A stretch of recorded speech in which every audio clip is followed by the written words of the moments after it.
The cabin air tasted stale, recycled 1,000 times over, carrying the faint metallic tang of anxiety and recycled breath. I pressed my forehead against the cool window, watching Rome's lights fade into pinpricks below. My reflection a ghost superimposed over the darkness, 25 years old, and I was fleeing. Again. The worn passport in my jacket pocket felt like both an anchor and a lifeline, evidence of too many departures, too few arrivals that mattered. My seat was near the back, where the engine's roar drowned out everything else. I preferred it that way. Anonymity had become my religion, and coach class was its cathedral. Around me, travelers settled into their own isolated worlds. Headphones on, eye masks secured, the universal signals of "don't talk to me." I understood. I'd perfected those signals myself. The flight attendant's perfume wafted past, something floral and expensive that didn't belong in this section of the plane. I caught the scent trail and followed it with my eyes, watching her hurry toward first class, with an expression I recognized too well, the manufactured calm of someone dealing with a situation spiraling out of control. That's when I heard it. A baby's cry, sharp and desperate, cutting through the engine noise like a blade. Not the fussy whimper of a tired infant, but the raw, primal scream of genuine distress. My body responded before my mind caught up. My chest tightened, a phantom ache blooming behind my ribs. I'd felt this before, this involuntary response to a child's suffering. Some instincts I'd learned couldn't be trained out of you, no matter how hard you tried to become invisible. The crying intensified. I heard murmured voices from first class, the attempted soothing that wasn't working. The baby's screams grew more frantic, and I felt each one like a physical blow. Around me, passengers shifted uncomfortably. A businessman 2 rows up yanked his noise-canceling headphones tighter. A woman across the aisle shot an irritated glance toward the curtain separating us from first class, as if her annoyance could somehow silence the child. I knew I should look away, mind my business, keep my head down the way I always did. But my hands had already begun to tremble, and not from fear this time, from something older, something that lived deeper than survival instinct.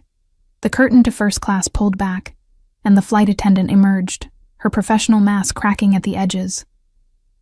Behind her, for just a moment, I glimpsed him. He sat in the first row, and even from a distance, even through the partially obscured view, I could feel the weight of him. Dark suit, so precisely tailored it looked like liquid shadow. His hair was black, swept back from a face I couldn't fully see, but somehow knew was beautiful in the way dangerous things often are. Sharp angles, stern mouth, the kind of beauty that came with a price tag. He held the screaming infant against his chest with a careful rigidity that spoke of unfamiliarity, as if the baby were a grenade with a pulled pin. 2 men flanked him, standing despite the seatbelt sign, their postures identical, hands clasped in front, alert, scanning, security. The kind that didn't wear uniforms, because they didn't need to. Their presence alone announced what they were. The baby's cries reached a fever pitch, and I watched the man's jaw tighten. Even from here, I could see the tension radiating from him, the barely contained frustration of someone accustomed to control finding himself utterly powerless. His hands, large and undoubtedly capable of terrible things, held the infant with a gentleness that seemed to cause him physical pain. The flight attendant said something to him, gesturing helplessly. He responded with a single sharp movement of his head, not quite a nod, not quite a dismissal. The attendant retreated, and the curtain fell back into place, but not before I caught one more detail. The way his thumb moved in small circles against the baby's back, an unconscious gesture of comfort that his rigid posture contradicted. My throat constricted. I shouldn't care. I shouldn't feel this pull, this magnetic draw toward a stranger's distress. I'd built my entire existence around not caring, not getting involved, not letting anyone see the parts of me that still ached to help, to heal, to matter. But the crying. God, the crying. I was standing before I'd made the conscious decision to move. My legs carried me forward on autopilot, my hand reaching for the curtain. The businessman with the headphones glanced up at me with something between pity and disdain, another poor soul unable to tolerate the noise. He didn't understand. This wasn't about tolerance. This was about necessity. My fingers touched the heavy fabric of the curtain, and I hesitated. What was I doing? This was first class. This was a world I didn't belong to, filled with people who would see right through my thrift store jeans and clearance rack jacket.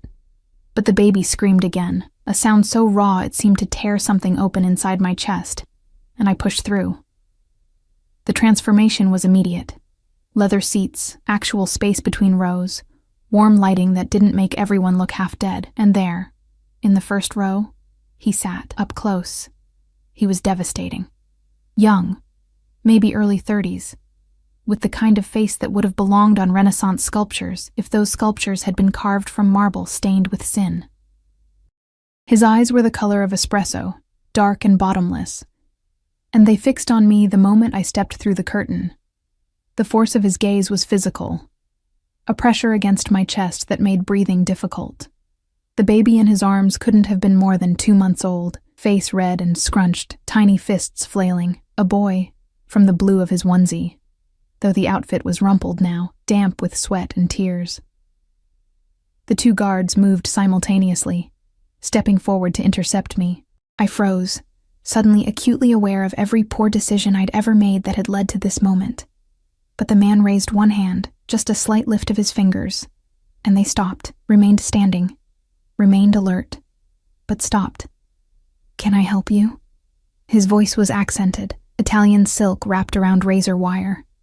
Each word perfectly enunciated, the English flawless but unmistakably foreign in its precision. I opened my mouth, and for a horrible second, nothing came out. Then, "The baby." My voice sounded small, insignificant. I might be able to help. His expression didn't change, but something flickered in those dark eyes.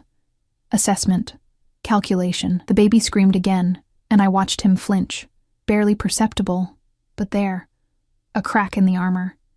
"You're a nanny?" He made it sound like an accusation. "No. How did I explain this? How did I put into words the involuntary response, the biological imperative I'd been running from for 3 years? I know why he's crying. The man's gaze traveled over me slowly, cataloging every detail. My worn clothes, my bitten nails, the way I held myself, hunched slightly, trying to take up less space. I knew what he saw. Someone insignificant, forgettable, poor. He looked at the baby, then back at me. The child's screams had taken on a desperate quality now, the sound of someone past the point of comfort, past the point of reason. "Show me," he said finally.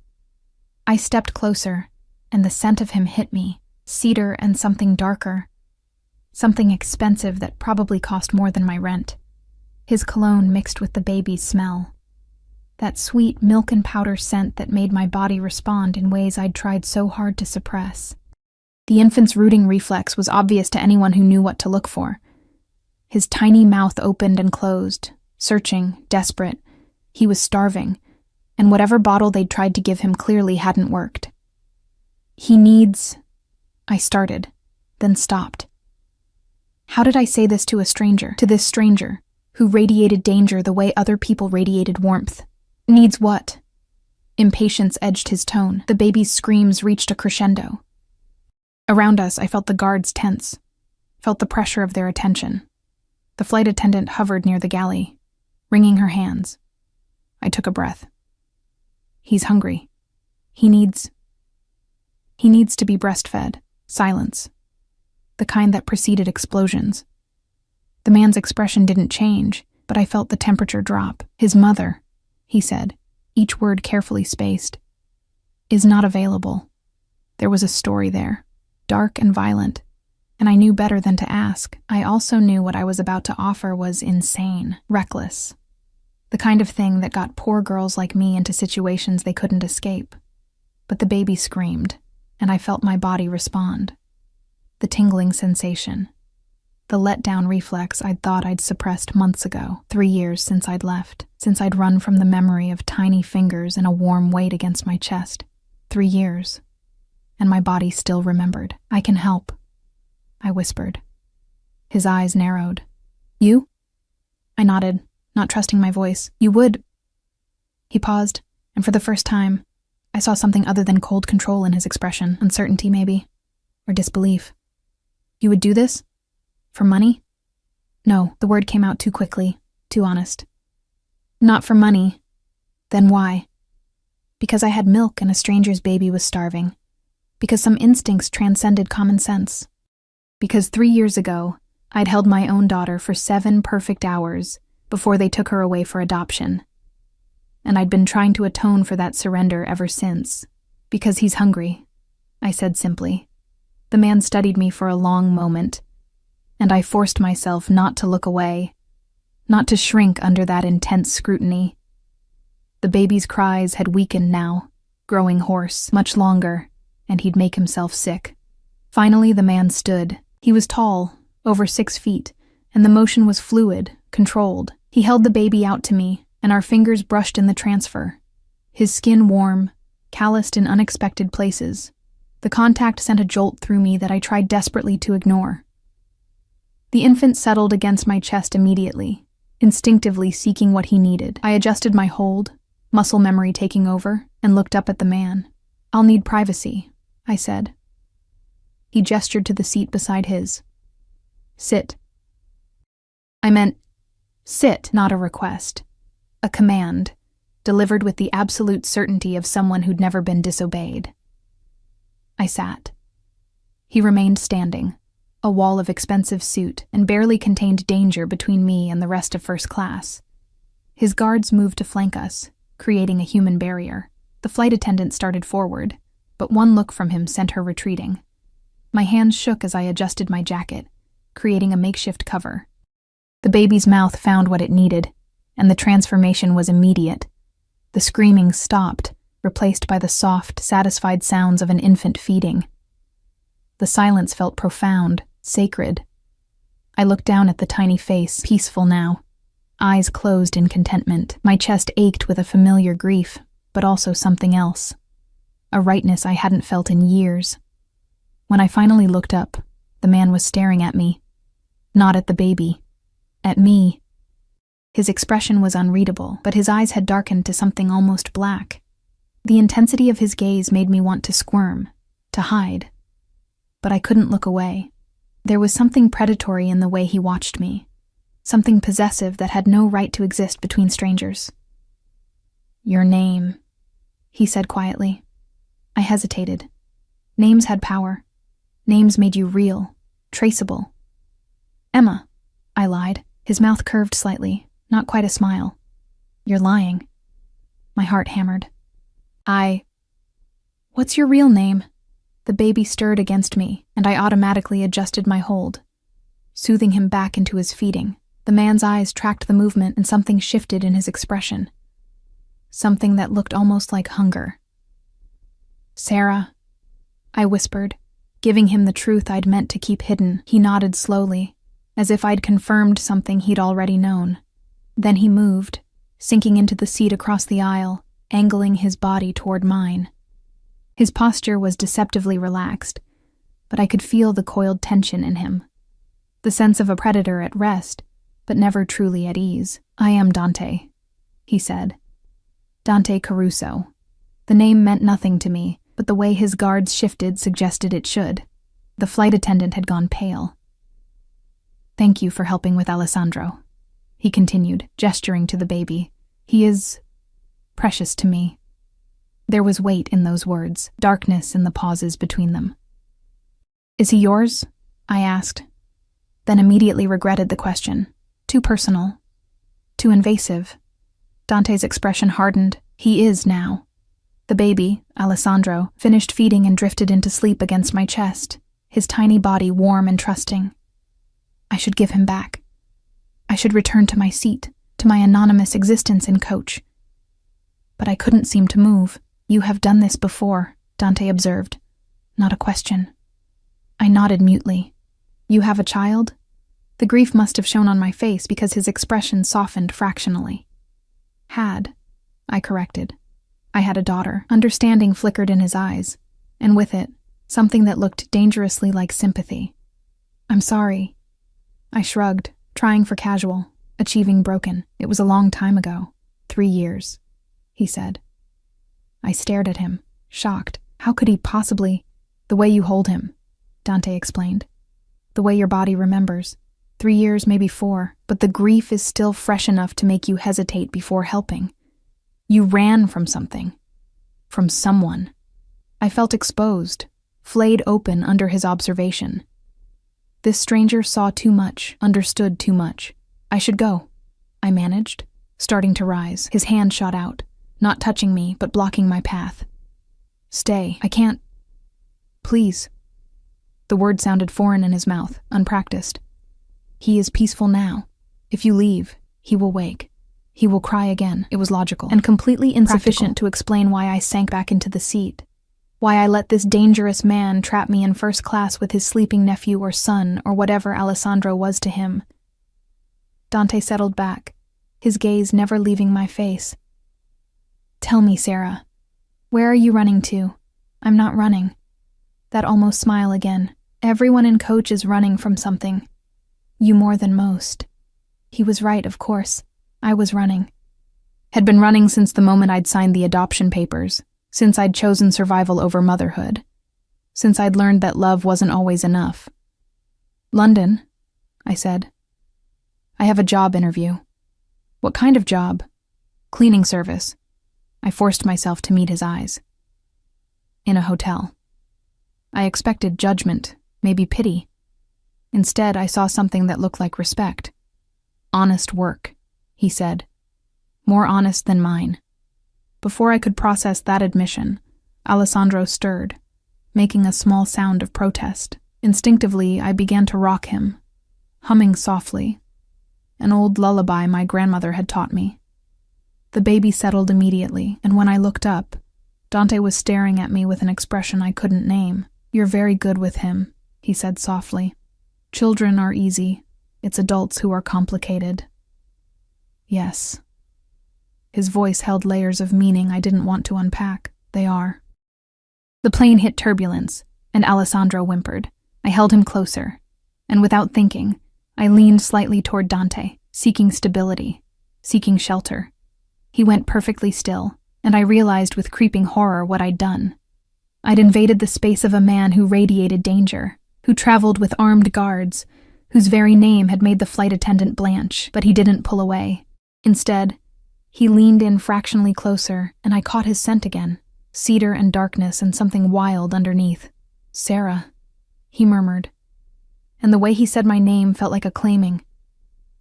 I should have been terrified. I was terrified, but I was also something else, something I didn't want to examine too closely.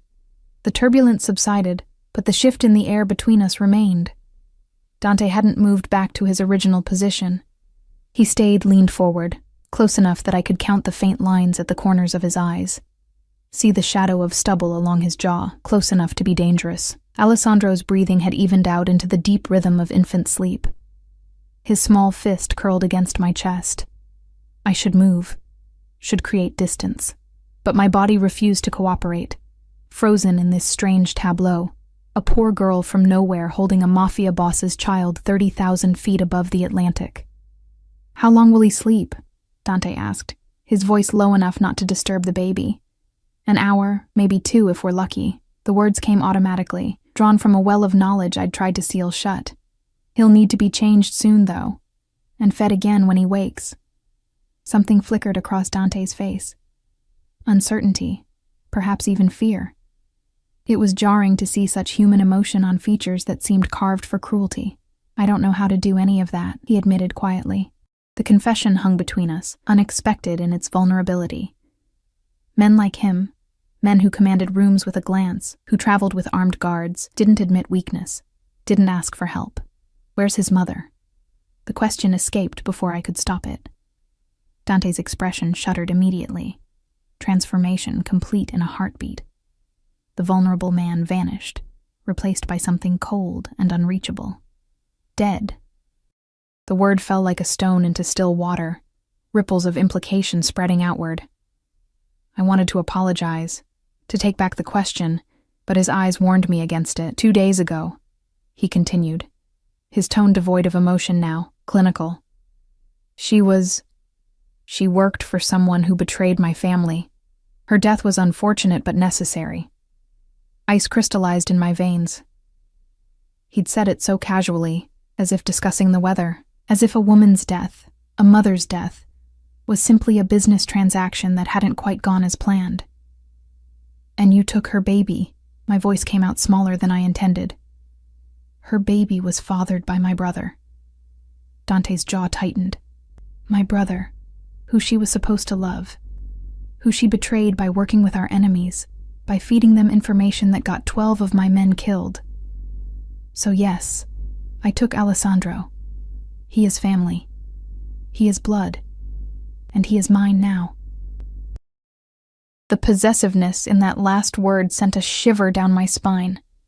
This wasn't a man who simply cared for his nephew. This was a man who claimed things. People, loyalty, lives, with absolute certainty. "Your brother," I started, "is also dead." Dante's eyes never left mine. The same accident that took Alessandro's mother took him as well, which leaves me as the only family this child has. An accident. The word was laughable, dripping with implications I didn't want to examine. I looked down at Alessandro's peaceful face, at the innocence completely unaware of the violence that had orphaned him, of the dangerous hands that now controlled his fate. "Why are you telling me this?" I whispered. Dante leaned back slightly, creating space but not breaking eye contact. "Because you should know what you've walked into, Sarah. What you've involved yourself in by helping me." It sounded like a warning. It felt like a trap already sprung. One of the guards, the taller one with a scar bisecting his left eyebrow, leaned down to murmur something in Italian near Dante's ear. Dante responded in the same language, his tone sharp, dismissive. The guard straightened but didn't move away, his attention fixed somewhere behind me. I turned slightly and saw what had caught his attention. A man 3 rows back, phone angled in our direction, taking pictures. Dante noticed my noticing. His expression didn't change, but he made a small gesture with his hand. Barely a twitch of his fingers. The scarred guard moved with fluid grace, crossing the aisle and bending to speak quietly to the photographer. I watched the color drain from the man's face as he frantically deleted images, then handed his phone over entirely. The guard returned, placed the phone in Dante's palm. Without looking at it, Dante slipped it into his jacket pocket. "You can't just take someone's phone," I said, though even as the words left my mouth, I knew how naive they sounded. "I just did." Dante's eyes held dark amusement. "And he won't report it. Will he, Marco?" The scarred guard, Marco, smiled, and it wasn't a pleasant expression. "No, boss." He was very understanding about the privacy concerns. I felt Alessandro's weight against me, his trust and vulnerability, and wondered what kind of world I'd stepped into. What kind of man held a baby with such careful gentleness, then casually confiscated a stranger's property with implied threats? "You're scaring her," a new voice said. Female, accented like Dante, but softer. The flight attendant had returned, though this time her approach seemed less about service and more about concern. She was older than I'd initially thought, perhaps 40, with kind eyes that crinkled at the corners. "Lucia," Dante greeted her. "You know Sarah? I know you're overwhelming the poor girl." Lucia's gaze swept over me, taking in my cheap clothes, my nervous posture, the way I clutched Alessandro like a shield. "She helped you with the baby out of kindness. That doesn't mean you get to interrogate her." To my shock, Dante's expression softened fractionally. "You're right." Lucia turned to me. "Are you all right? Do you need anything? Water? Something to eat?"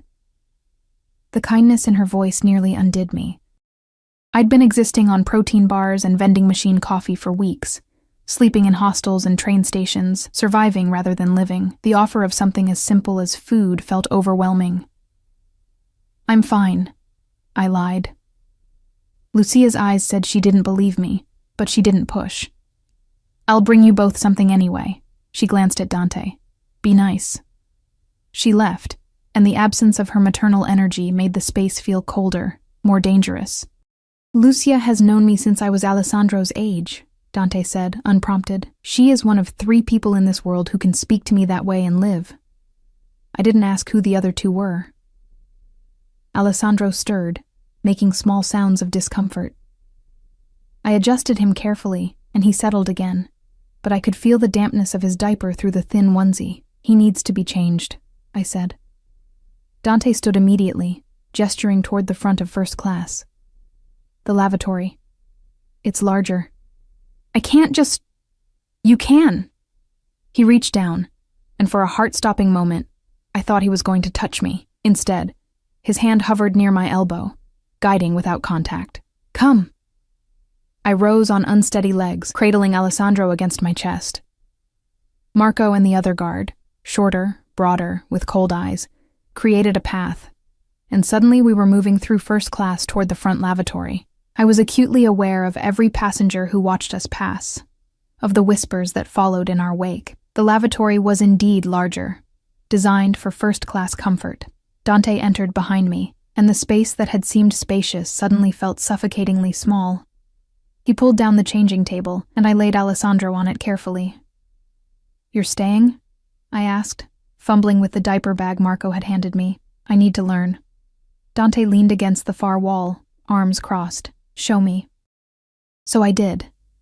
I talked him through each step, the wipes, the cream, the fresh diaper. Alessandro woke fully during the change, his dark eyes, so like Dante's, focusing on my face.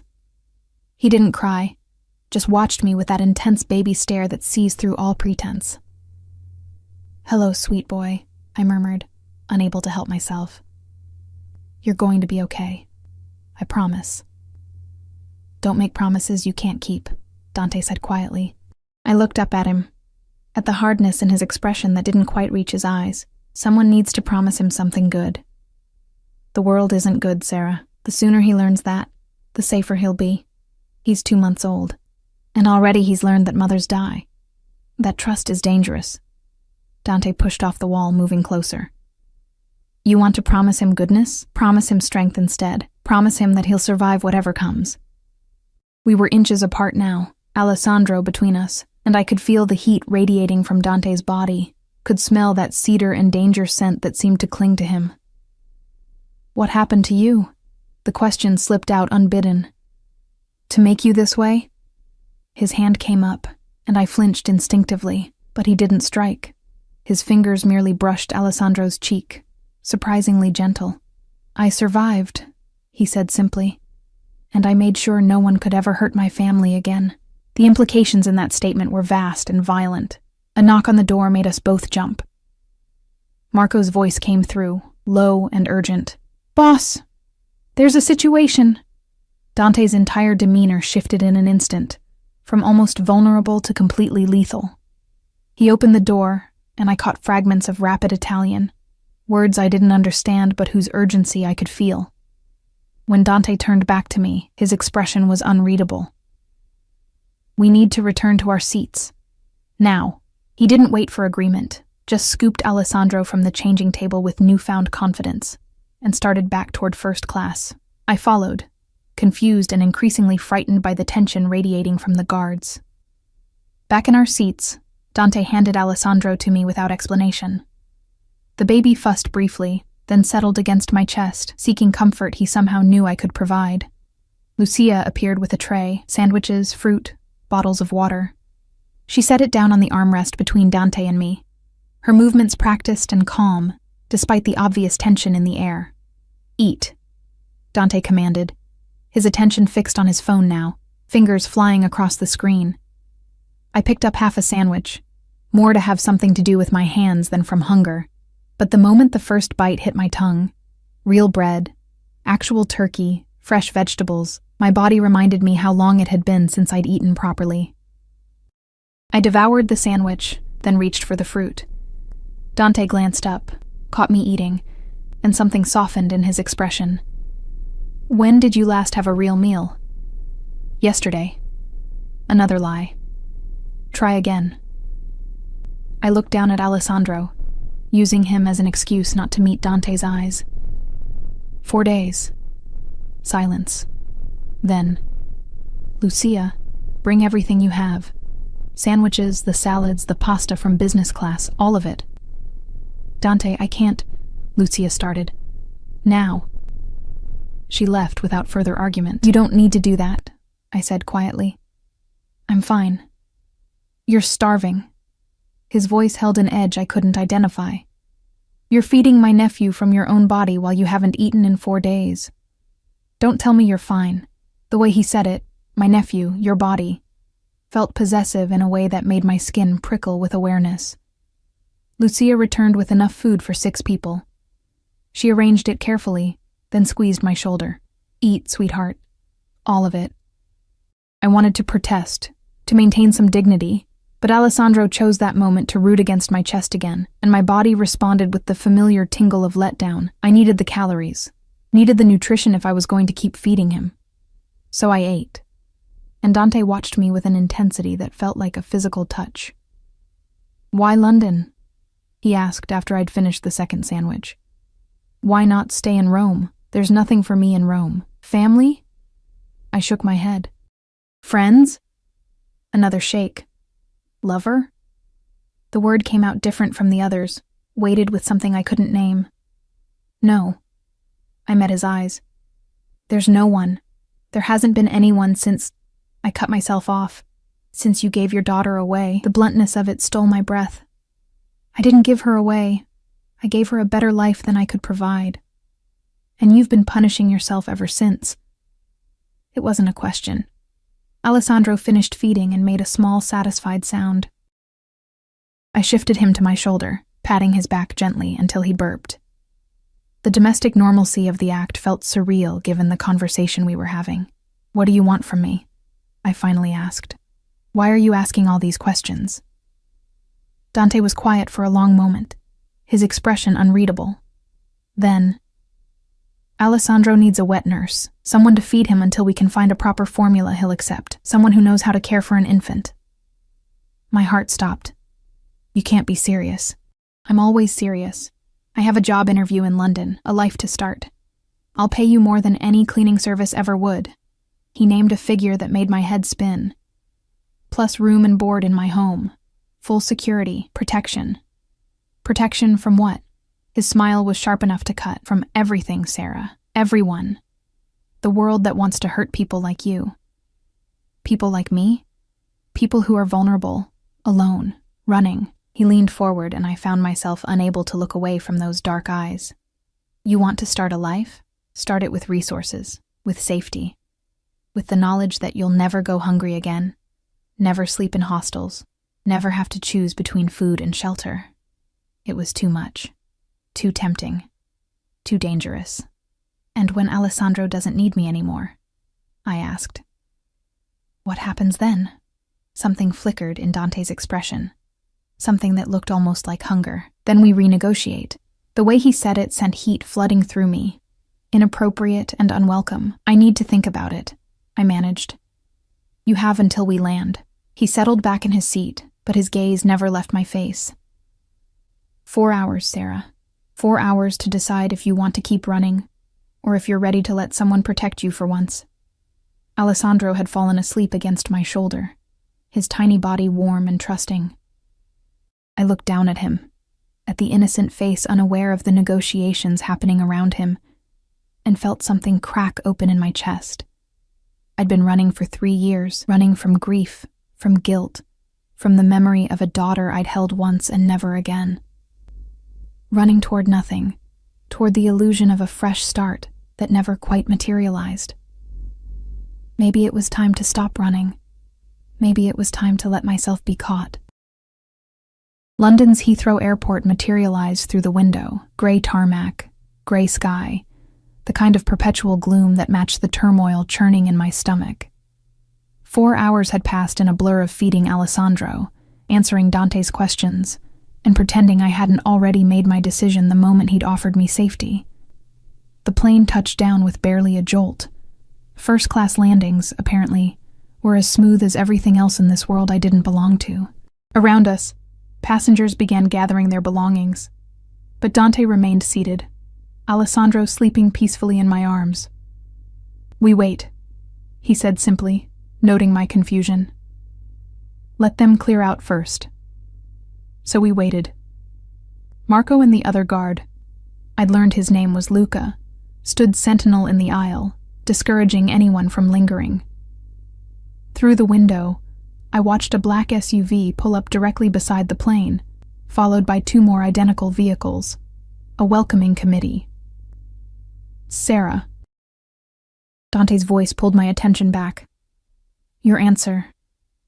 I looked down at Alessandro, at the tiny face that had become familiar over the past hours. I'd fed him 3 more times, changed him twice, rocked him through turbulence, and taught Dante how to hold him properly. My body had responded to his needs with an ease that terrified me. Muscle memory overriding 3 years of carefully constructed walls. If I say yes, I began slowly, what exactly would this arrangement entail? You live in my home. You care for Alessandro. Feed him. Comfort him. Help me learn what he needs. In exchange, you receive payment, security, and anything you require. For how long? 6 months initially. Renewable if both parties agree. 6 months.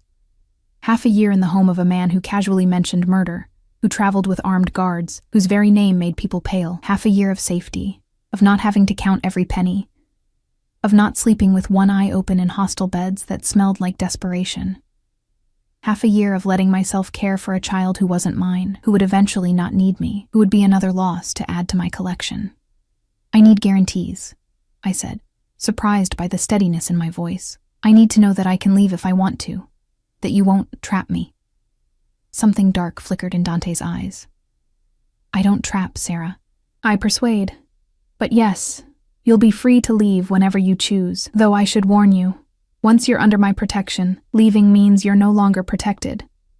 The world I live in has long memories and violent grudges. Anyone associated with me becomes a target. You're saying if I leave, I'll be in danger? I'm saying the safest place you could possibly be is by my side. He leaned forward, close enough that I could feel his breath against my cheek. But the choice is always yours. I don't keep unwilling prisoners in my home. The word unwilling hung heavy between us, laden with implications I wasn't ready to examine. Okay, I whispered. Yes, I'll do it. Dante's expression didn't change, but something in his posture relaxed fractionally. Good. We'll need to move quickly once we disembark. Stay close to me. Don't speak to anyone. And if I tell you to do something, do it immediately without question. Understood? I nodded, though unease prickled along my spine. The other passengers had cleared out now. Lucia appeared one final time, pressing a piece of paper into my hand. My number, she said quietly. If you ever need anything at all, you call me. Day or night. I clutched the paper like a lifeline. Thank you. She kissed both my cheeks, then Dante's, murmuring something in Italian that made him shake his head. But there was affection in the gesture, a reminder that somewhere beneath the cold exterior, Dante Caruso was still human. Marco handed me a designer diaper bag. Gucci, I realized with a start, packed with everything Alessandro might need. Then we were moving, Dante's hand on the small of my back, guiding me through the empty first-class cabin, through the jet bridge, into the terminal. The airport was crowded, teeming with travelers and noise and the smell of coffee and anxiety.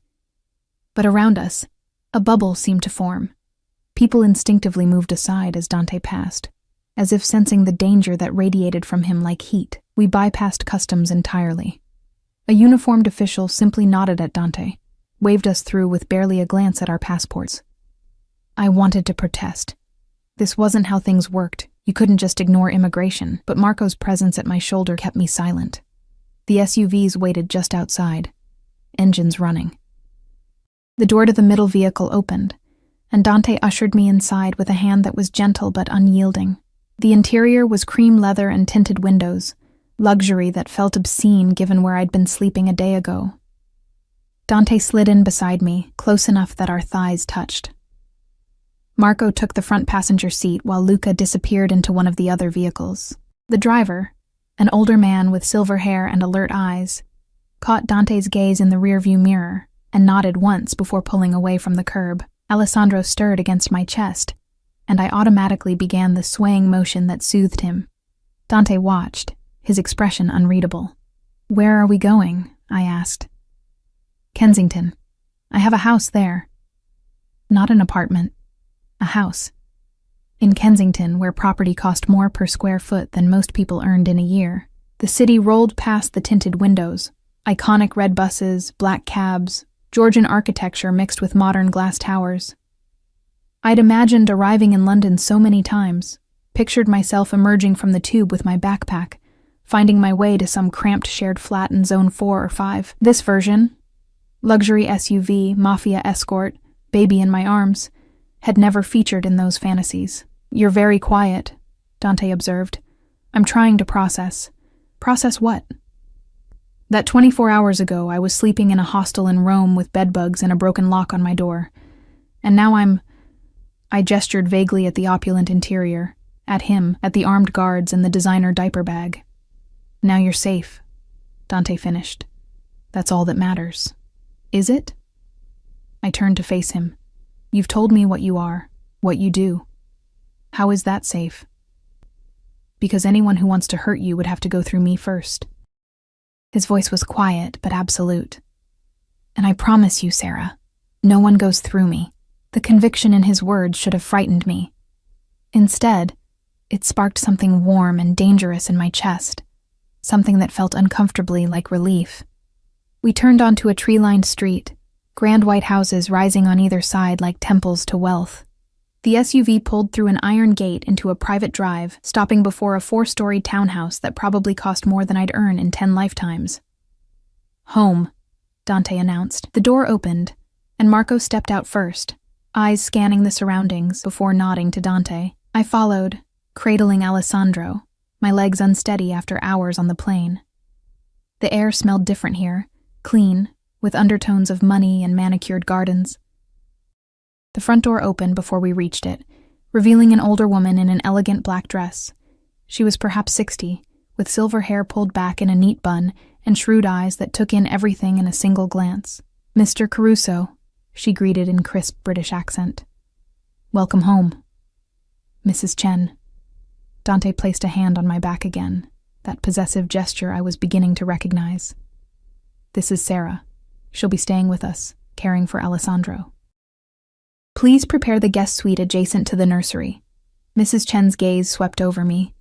My cheap clothes, my exhausted face, my protective hold on the baby, and I saw the exact moment she categorized me. Staff, servant, someone far below her employer's status. "Of course, sir. Will she be taking meals with the family?" The question was pointed, designed to establish hierarchy. "She'll be taking meals with me," Dante said, his tone brooking no argument. "And Mrs. Chen? Sarah is under my direct protection. That means she is to be treated with the same respect you'd show me. Is that understood?" Mrs. Chen's expression didn't change, but something shifted in her posture. "Perfectly, sir." We entered the house, and I tried not to gape. Marble floors, crystal chandeliers, artwork that probably belonged in museums. Every surface gleamed, every corner perfect. This wasn't just wealth. This was dynasty money, old power dressed in modern luxury. "The nursery is on the 3rd floor," Mrs. Chen explained, leading us up a sweeping staircase. "We've prepared it according to your specifications, Mr. Caruso, though given the circumstances, certain items are still being delivered." The circumstances being that Alessandro's parents had been alive 3 days ago, that this nursery had been assembled in frantic haste for an infant orphaned by violence. The nursery itself was stunning. Soft gray walls, white furniture, every possible baby item arranged with magazine-worthy precision. A crib that looked like it cost more than a car. A changing table stocked with organic products, toys and books, and a rocking chair positioned near tall windows that overlooked a private garden. "And the guest suite?" Dante prompted. Mrs. Chen opened an adjoining door, revealing a bedroom that made my hostel accommodations look like a prison cell. King-sized bed with crisp white linens. An ensuite bathroom visible through another doorway. Windows dressed in silk, furniture that whispered old money. "This is too much," I breathed.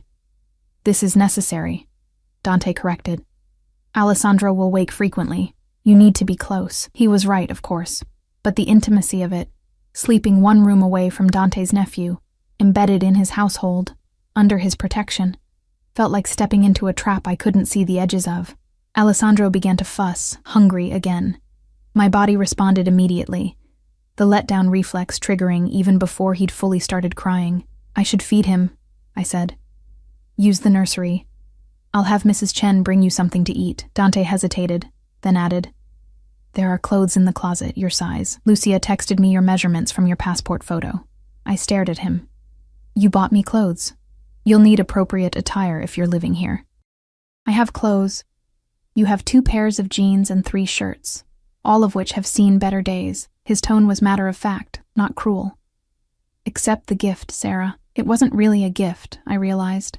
It was a transformation. He was dressing me in his world's uniform, making me fit the role he'd assigned me, but I was too tired to argue, too hungry, too overwhelmed. So I simply nodded and carried Alessandro to the rocking chair, settling in to feed him while Dante watched from the doorway. I have business to attend to, he said after a moment. Marco will be stationed in the hallway. If you need anything, tell him. Don't leave this floor without informing him first. Am I a prisoner? The question came out sharper than intended. Dante's expression softened fractionally. You're protected.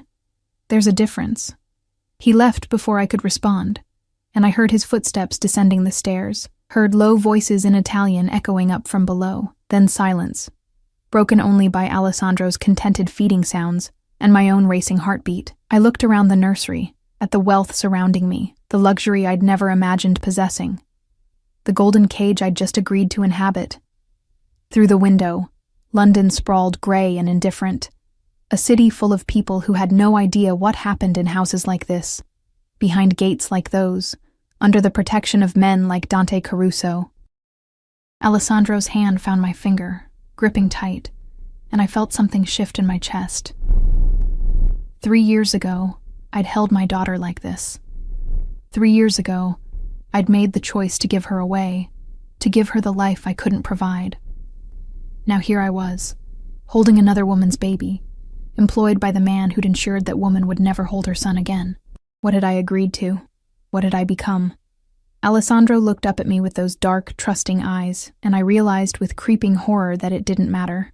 I was already caught, already claimed, already his, and by extension, Dante's. The trap had sprung, and I'd walked into it willingly, lured by promises of safety and the desperate need to stop running. Outside, the London sky darkened toward evening, and in the hallway I heard Marco's measured footsteps, back and forth, a reminder that I was protected, a reminder that I was owned. The first week passed in a haze of sleepless nights and careful navigation. Alessandro woke every 2 hours like clockwork, his cries pulling me from dreams where I was still running, still alone, still free.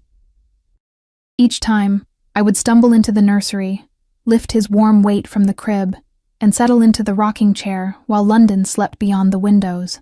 Dante appeared at odd hours, 3 in the morning, dawn, midday, materializing in the doorway like a shadow given form.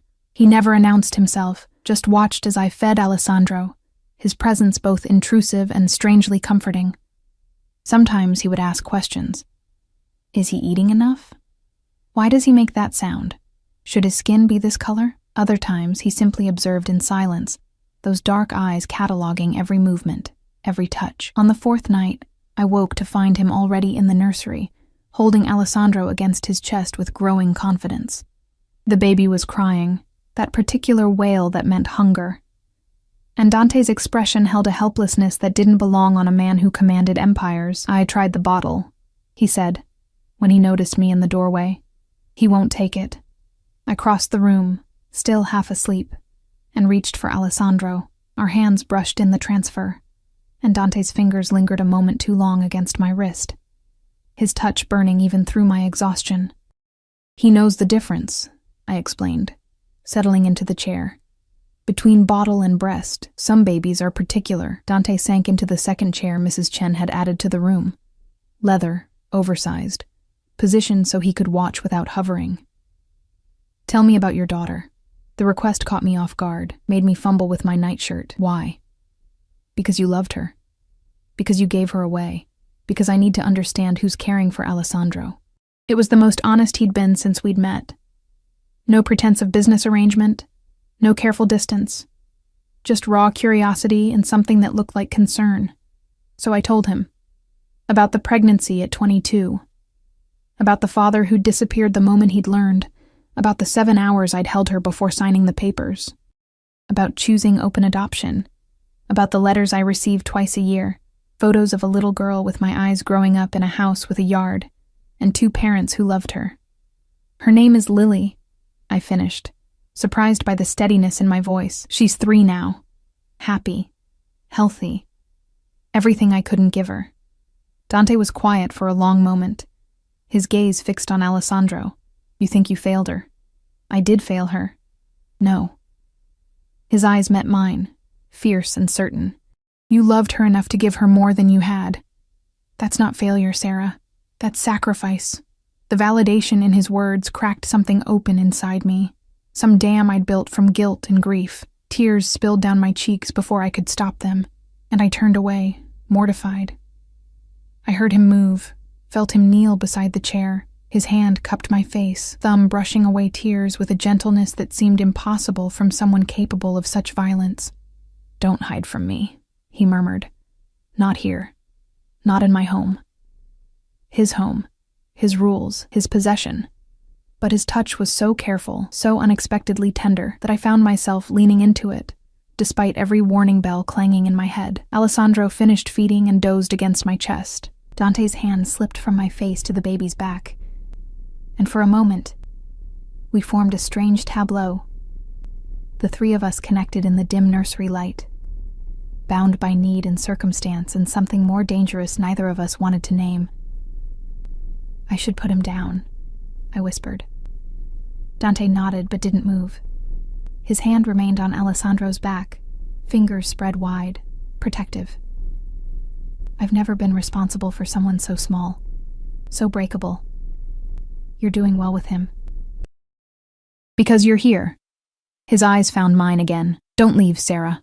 Whatever I pay you, I'll double it, triple it. Just don't leave.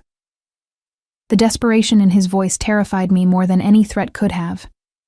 This was a man accustomed to control, finding himself utterly dependent on a stranger, on me. The power imbalance we'd started with had shifted somehow, become muddied and complicated. I'm not leaving, I promised, though I wasn't sure which of us I was trying to convince. By week 2, a routine had established itself. I woke with Alessandro's cries, fed him, changed him, played with him in the nursery while Dante conducted business in his study down the hall. Mrs. Chen brought meals, elaborate restaurant-quality food I'd never have been able to afford, and I ate in the nursery, afraid to venture further into the house, into Dante's world. But Dante had other plans. You're eating dinner with me tonight, he announced one afternoon, appearing in the nursery doorway in a different suit. Charcoal instead of black, equally expensive. Mrs. Chen is preparing something special. I can't just leave Alessandro. Marco's daughter is a nanny. She'll watch him for 2 hours. He stepped into the room, and I noticed he'd shaved, that the perpetual shadow on his jaw was gone, making him look younger, almost approachable. This isn't a request, Sarah. Of course it wasn't. Nothing with Dante was a request, even when he phrased it politely. I showered in the ensuite bathroom. Marble and gold fixtures, water pressure that felt like luxury incarnate, and opened the closet Dante had filled. The clothes inside were beautiful, expensive, nothing I would have chosen for myself. I selected the simplest option, a navy dress that fell to my knees, elegant, but not ostentatious. When I emerged, Marco's daughter, a cheerful girl named Sophia, who couldn't have been more than 19, was already cooing over Alessandro. She had her father's dark hair, but none of his intimidating presence. He's adorable, she gushed. Don't worry about a thing. Papa says you're very important to Mr. Caruso, so I'll take extra special care. Important. The word settled uncomfortably on my shoulders. I found Dante in the dining room, a space I'd glimpsed only in passing, all dark wood and crystal. The table could have seated 20, but only 2 places had been set, intimately close at one end. He stood when I entered, a gesture of courtesy that seemed at odds with everything else about him. You look beautiful. The compliment made heat crawl up my neck. The dress is lovely. Thank you. The dress is just fabric, Sarah. You make it beautiful. I didn't know how to respond to that, so I simply took the seat he held for me, hyper-aware of his proximity as he pushed the chair in.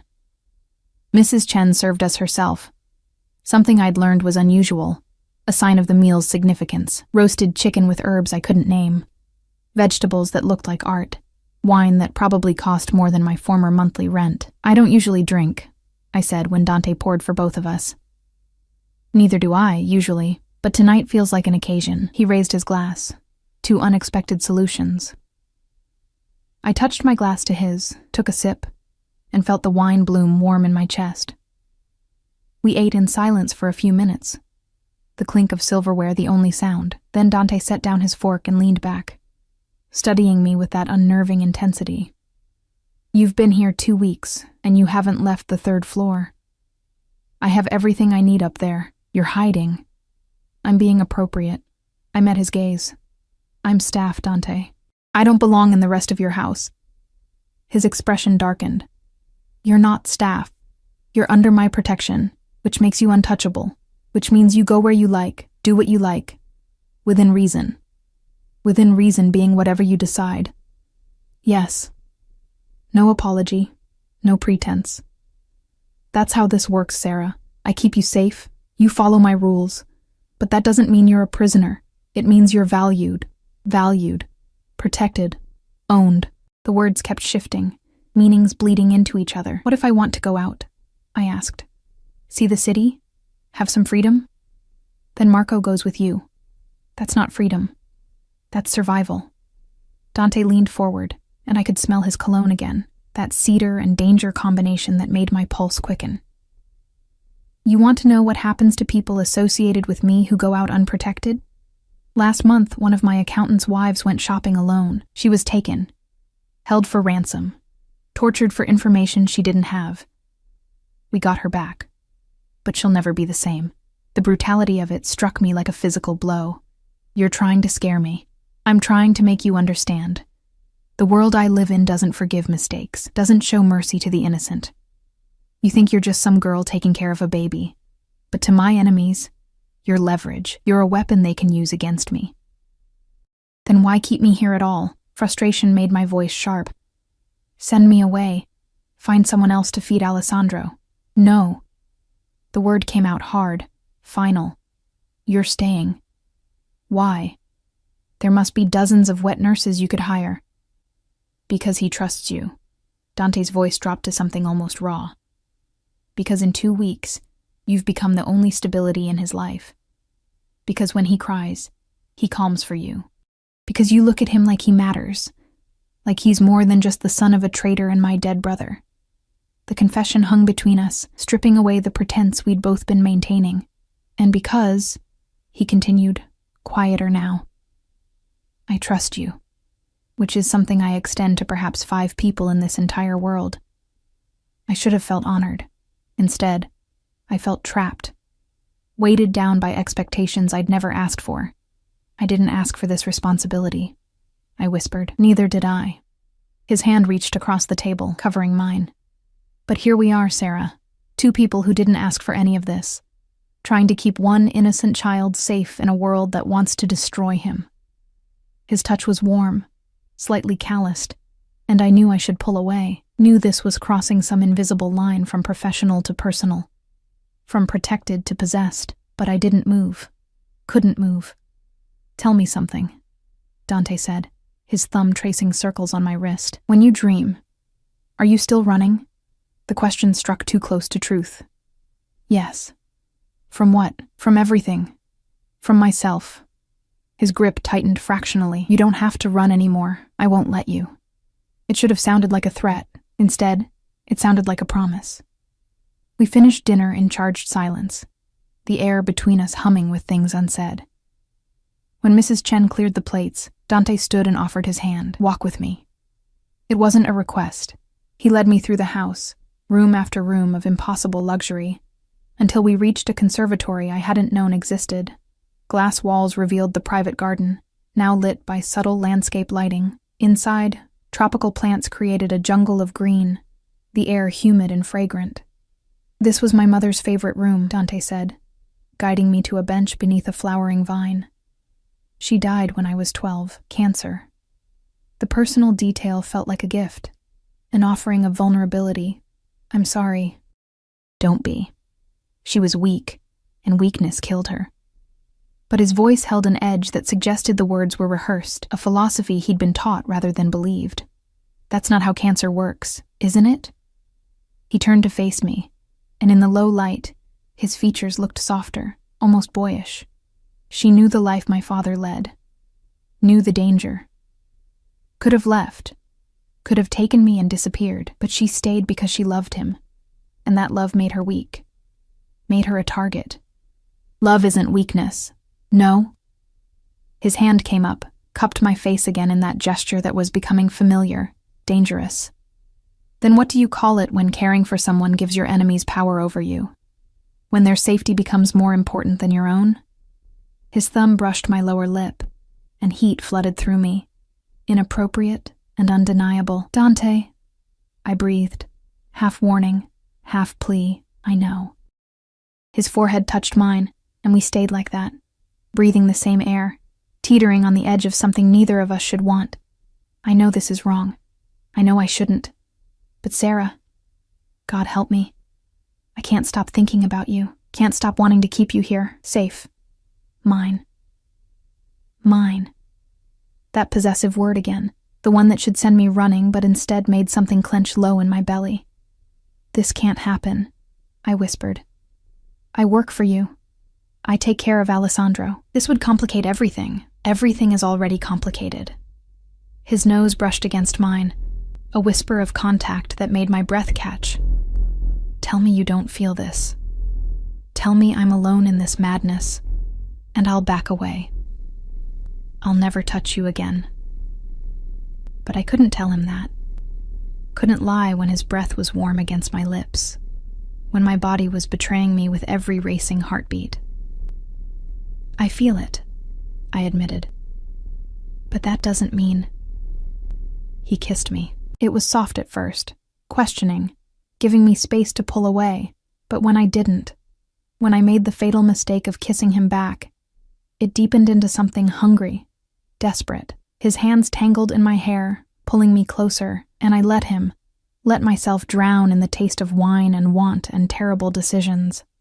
When we finally broke apart, both breathing hard, reality crashed back in. I should check on Alessandro, I managed, standing on shaky legs. Dante caught my wrist, his grip gentle but unyielding. Sarah, this doesn't have to mean anything changes. You're still safe here, still protected. Everything just changed, I said quietly. You know it did. I left before he could respond, fled back through the beautiful house to the third floor where Sophia sat, reading, Alessandro asleep in his crib.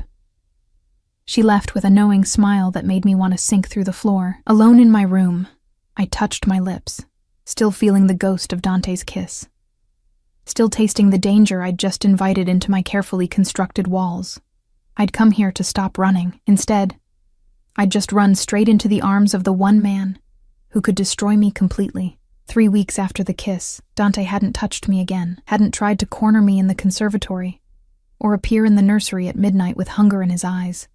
Instead, he'd retreated into cold professionalism, discussing Alessandro's needs in clipped tones, avoiding eye contact, treating me with the distant courtesy reserved for valued employees. It should have been a relief.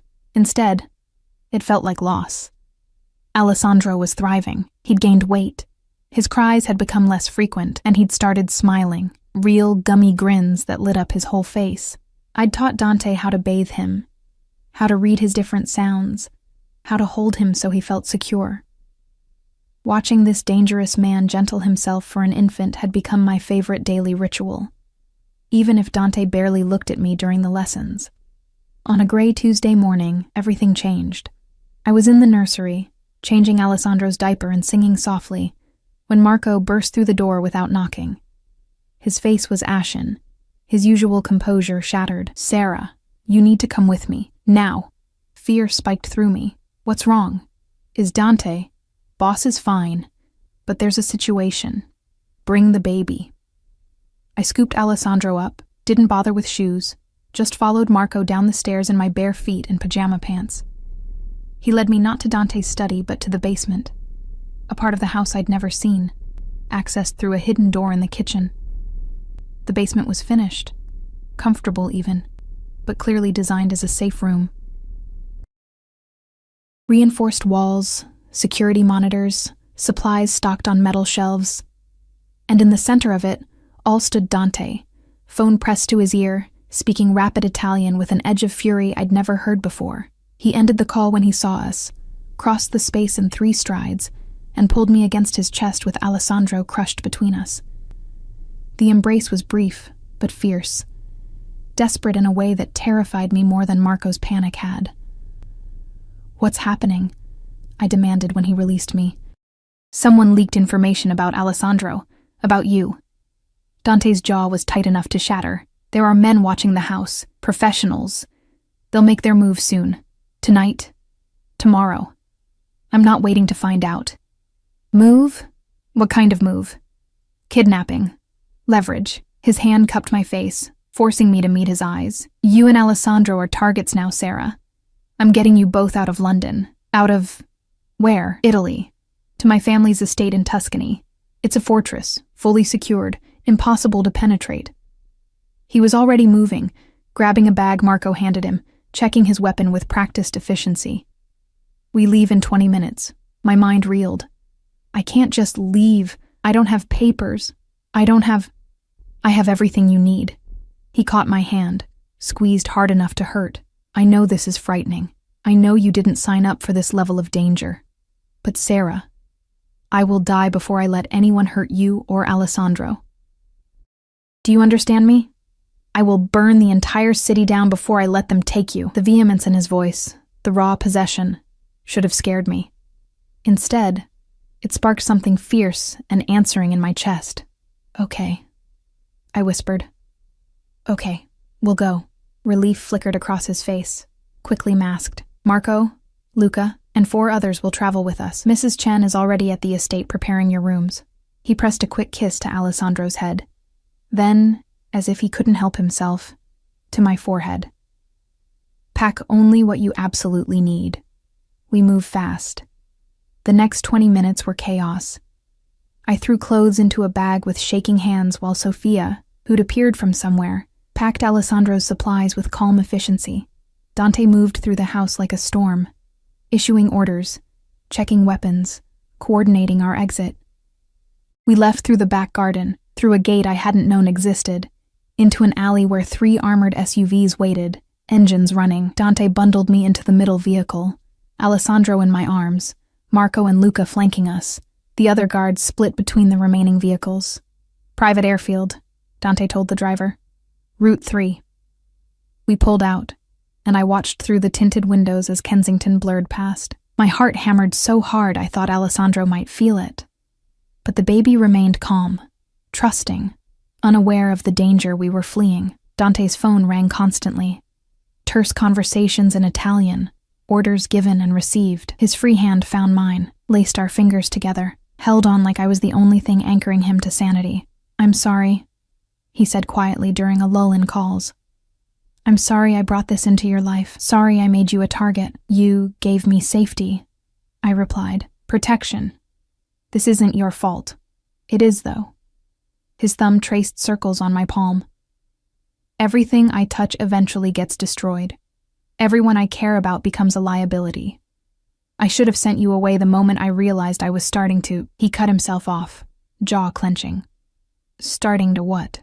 He looked at me then, really looked at me, and I saw everything he'd been hiding for 3 weeks. The want, the fear, the desperate, dangerous thing growing between us. "Starting to need you," he finished roughly. "Not just for Alessandro, for myself." Alessandro chose that moment to fuss, and I shifted him automatically, offering comfort. Dante watched the motion, something softening in his hard expression.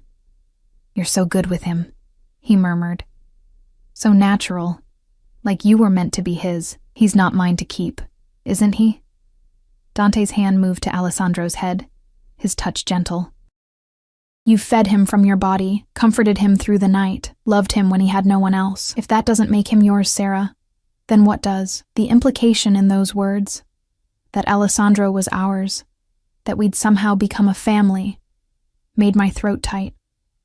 We reached the airfield in under an hour.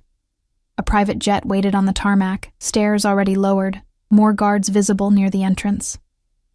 Dante ushered me aboard quickly, his body a shield between me and any potential threats. The plane's interior was pure luxury.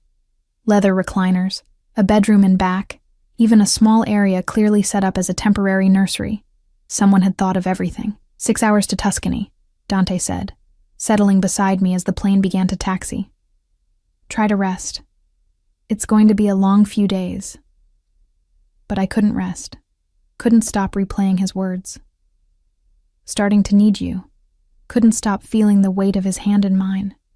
The way he'd kissed my forehead like a promise. Alessandro fell asleep shortly after takeoff, milk-drunk and content. I laid him in the travel bassinet someone had secured near my seat, then turned to find Dante watching me with that intense, unreadable expression. Ask me, he said quietly. Ask you what? Whatever question is burning in your mind. I can see it, Sarah. You want to know something. I took a breath. What happens when we reach Tuscany? What happens when Alessandro doesn't need me anymore? When he's weaned and eating solid food and I'm not necessary? Dante leaned forward, elbows on his knees, close enough that I could count his eyelashes. What happens is whatever you want to happen. You want to leave? I'll set you up anywhere in the world. Enough money to live comfortably for years. You want to stay? His voice dropped lower, rougher. Then you stay. As Alessandro's caretaker, or as something more. The choice is yours, Sarah. It's always been yours. Something more, I repeated. Like what? Like mine. The word fell between us, heavy and irrevocable, not as an employee, not as staff, as someone I protect because I want to, because I need to, because the thought of you out in the world without me makes me violent. My heart was doing strange things in my chest, racing and stuttering. That's not healthy, Dante. That's not... I know. He reached up, cupped my face with both hands now, forcing me to hold his gaze. I know it's obsessive, possessive, everything wrong and dangerous about me. But I can't help it, Sarah. From the moment you walked through that curtain on the plane, something shifted. You looked at Alessandro like he mattered, looked at me like I was human despite everything you knew about me. And I was lost. This is crazy, I whispered. We barely know each other. I know you bite your nails when you're nervous. I know you hum the same lullaby to Alessandro every night. Something your grandmother taught you. I know you cry in the shower when you think no one can hear, grieving the daughter you gave up. I know you take your coffee black because you can't afford to develop expensive tastes. I know. I kissed him to shut him up, to stop the litany of observations that proved he'd been watching me as intently as I'd been trying not to watch him. This kiss was different from the first, less desperate, more deliberate. A choice, rather than a surrender. When we broke apart, Dante's eyes were dark with want, and something deeper, more dangerous. Tell me you'll stay, he demanded. Tell me this isn't just until Alessandro is weaned. Tell me...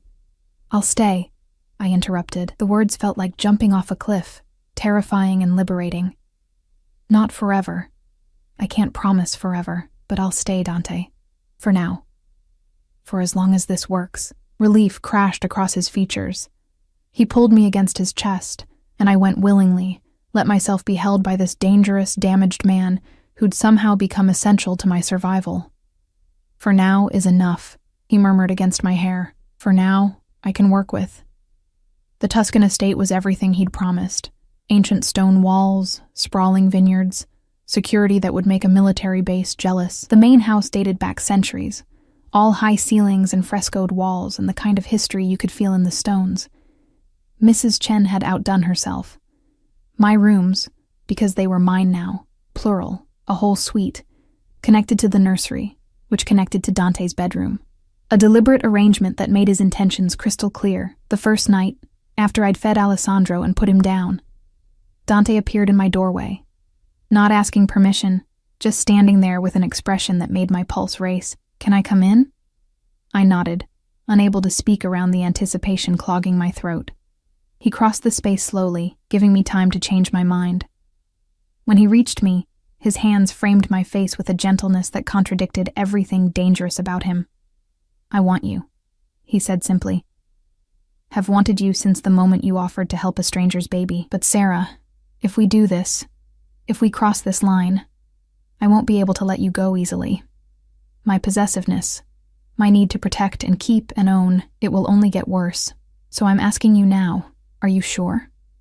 I should have said no, should have maintained boundaries, protected my heart, but I was tired of running, tired of denying myself connection because I was afraid of loss.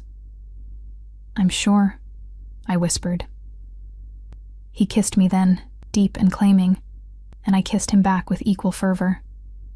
His hands were everywhere, my hair, my waist, pulling me closer until there was no space between us. When he lifted me, I wrapped my legs around him instinctively, and he carried me to the bed without breaking the kiss. What followed was intense, overwhelming, everything I'd known it would be with him. He was demanding but attentive, possessive but careful, and when it was over, when we lay tangled together in sheets that smelled like lavender and him, I felt something shift inside me, some final wall crumbling. "Mine," he murmured against my shoulder, the word both question and statement. "Yours," I agreed, too sated and safe to lie. 6 months later, Alessandro took his first steps in the estate's garden, wobbling between Dante and me with a gummy grin. He'd been weaned for 2 months now, eating solid foods with enthusiastic mess, but I'd stayed. Not because of any contract or obligation, but because somewhere between London and Tuscany, between fear and safety, I'd fallen in love. With Alessandro, yes, but also with Dante, with his fierce protectiveness, his unexpected gentleness, the way he'd learned to be human again through caring for his nephew, through loving me. We'd married quietly 3 weeks ago. A small ceremony in the estate's chapel with only Marco, Luca, Mrs. Chen, and Sophia as witnesses. No grand celebration, no announcement to the world, just vows spoken in candlelight, rings exchanged with trembling hands, and the promise to protect each other the way we'd protected Alessandro. I still wrote letters to Lily's adoptive parents, still cherished the photos they sent, but the grief that had driven me for 3 years had softened into bittersweet acceptance. I'd made the right choice for her, and now I was making the right choice for myself. "Mama!" Alessandro squealed, stumbling toward me on unsteady legs. The word stopped my heart. He'd started saying it 2 weeks ago, and Dante had immediately offered to correct him, to teach him I wasn't his biological mother. But I'd asked him not to, because in every way that mattered, I was Alessandro's mother. I fed him, comforted him, loved him with a fierceness I'd thought I'd lost forever. I caught him as he reached me, swung him up into my arms. "Such a clever boy. You walked all by yourself." Dante appeared beside us, his arms wrapping around both of us, creating a circle of safety and warmth. "My family," he murmured, pressing a kiss to my temple, then Alessandro's head. "Our family," I corrected, reaching up to touch his face. He caught my hand, kissed my palm. "Our family," he agreed. That night, after Alessandro was asleep in his nursery, Dante and I stood on the terrace overlooking the vineyards. The Tuscan sunset painted everything gold and rose, the air warm with late summer. "Do you ever regret it?" Dante asked quietly. "Saying yes on that plane? Staying when you could have run?" I thought about the girl I'd been, running from grief, running from connection, convinced that safety meant solitude. Then I thought about the woman I'd become. Strong enough to accept protection, brave enough to risk her heart, wise enough to know that sometimes the scariest choice is the right one. "Never," I said, and meant it absolutely. Not for a single moment. He pulled me closer, and we watched the sun sink below the hills, painting the sky in shades of promise. In the nursery, Alessandro slept peacefully, protected by walls both literal and metaphorical, and in my chest, my heart beat steady and sure, no longer running, just living, just loving, just home. Behind us, the ancient estate stood solid and eternal, a fortress that had weathered centuries. Inside its walls, a new family had been forged, not from blood and tradition, but from necessity, choice, and the kind of love that grows in the spaces between danger and safety. I'd boarded that plane to London, running from my past, desperate and alone. I'd walked through a curtain into first class, seeking only to help a crying baby. Instead, I'd found everything I'd been running from: purpose, protection, family, love. And when Alessandro woke at midnight, as he sometimes still did, when Dante and I both responded to his cries, when we stood together in the nursery bathed in nightlight glow, that's when I knew with absolute certainty that some traps are worth walking into. Some cages are meant to feel like home,